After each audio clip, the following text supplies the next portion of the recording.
कालू कौवा और मीनू चिड़िया अपना जंगल छोड़कर इस जंगल में नए आए थे। उन्होंने अभी इससे आगे अगले जंगल की तरफ सफर करना था। वो बाकी परिंदों से पहले निकल आए थे क्योंकि उन्होंने यहाँ के हालात के बारे में बाकी सब परिंदों को बताना था। कौवे भैया, मैंने बाकी सब परिंदों को संदेश भेज दिया है। आगे का सफर हम सब परिंदे इकट्ठे ही करेंगे और अब हमें इसी जंगल में उनका इंतजार करना होगा। हाँ ठीक है, मौज करेंगे इतने दिन इस नए जंगल में। घूमेंगे फिरेंगे खाएंगे मस्ती करेंगे। वो तो सब ठीक है कौवे भैया, लेकिन हमारे पास रहने को घोंसला नहीं है। हमें सबसे पहले बहुत ज्यादा मेहनत करके रहने के लिए घर बनाना होगा, फिर ही होगी ना मौज मस्ती भी। अगर रहने को घर ही ना हुआ तो फिर कैसी मौज मस्ती। 2 घोंसले बनाने हैं हमें क्या? नहीं कौवे भैया, कुछ दिनों की तो बात है। हम एक ही घोंसला थोड़ा बड़ा बना लेते हैं जिसमें हम दोनों रात गुजार लिया करेंगे और हम मिलकर काम कर लेंगे। ऐसे घर जल्दी बन जाएगा। ऐसा ठीक है, तुम मुझे बताओ मुझे क्या करना होगा। कौवे भैया, मैं घास के सूखे तिनके लाती हूँ और तुम भी कहीं से मजबूत तिनके ढूंढ कर लाओ घोंसले को मजबूत करने के लिए। और वो दोनों चले जाते हैं।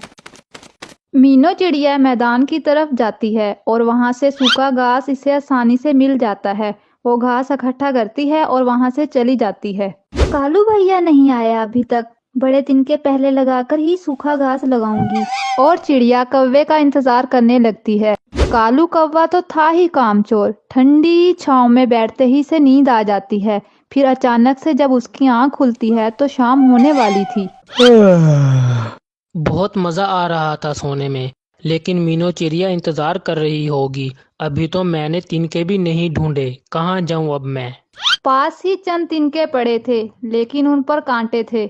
इन पर तो कांटे हैं, लेकिन मैं यही ले जाता हूँ। अगर चिड़िया को पसंद ना आए तो वो खुद जाकर ले आएगी। अब मैं कहाँ से ढूंढता फिरूं। और कौवा वही कांटों वाले तिनके इकट्ठे कर कर ले जाता है। कौवे भैया, कब से गए हुए हो तुम? इतनी देर कर दी। थक गया हूँ, सारा जंगल ढूंढा लेकिन मुश्किल से मिले हैं ये तिनके। अरे ये क्या कौवे भैया, ये तो कांटे वाले तिनके हैं। इन्हें तो घोंसले में नहीं लगाते। मुझे तो यही मिले थे, मैं ले आया। चलो कोई बात नहीं कौवे भैया, अब आप जल्दी से जाओ और कपास ले आओ। मैं थोड़े सूखे पत्ते जमा करती हूँ। अब जल्दी आना, पहले ही देख लो शाम हो गई है और काम अभी बहुत ज्यादा रहता है। तुम चिंता ना करो, तुम पत्ते लाओ और कपास समझो आ गई। और वो दोनों चले जाते हैं। मीनू चिड़िया जल्द ही कुछ सूखे पत्ते जमा कर लेती है और इन्हें वहां से लेकर चली जाती है। दूसरी तरफ कालू कौवा जो कपास लेने गया था, उसकी नीयत फिर से खराब हो जाती है। वाह, कितनी नरम नरम कपास है, मजा आ गया। थोड़ा लेटकर मस्ती करता हूँ कपास पर। अभी कौन सा चिड़िया आई होगी। और वो कपास पर लेटकर मस्ती करने लगता है। बहुत मजा आ रहा है। और फिर से ही नरम नरम कपास पर खेलते खेलते कौवे की आंख लग जाती है और वो सो जाता है।